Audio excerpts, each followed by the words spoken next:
Нови 21 тон марихуана се запленети во Струмичко утрината, како продолжение на неколкудневната опсежна акција на МВР за незаконско чување и производство на марихуана, како што неофицијално дознава Канал 5 од полициски извори во истрагата.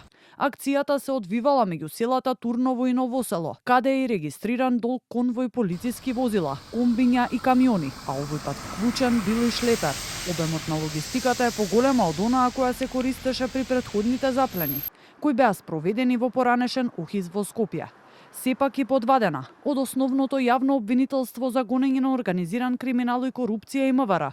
Во интерес на истрагата се уште надаваат официјални детали околу количината на запленетата дрога, како и евентуално приведени лица. Активностите во однос на акцијата се уште во тек и поради тоа не сме во можност да споделиме дополнителни информации. По целосно завршување на акцијата, соодветно ќе биде информирана јавноста. Велат од МВР, а со сличен одговор и денеска повторно излегува од обвинителството.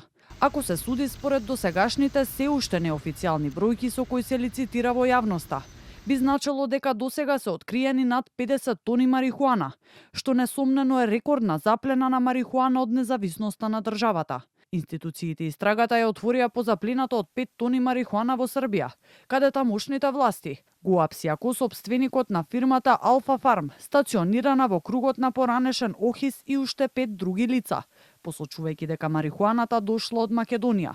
Токму кај ОХИС предвадена беше забележана колона од полициски возила, комбиња и камиони, од каде неофицијално биле запленети десетина тони марихуана, која била произведена надвор од пропишаните граници на производство, за медицински цели кои биле дозволени.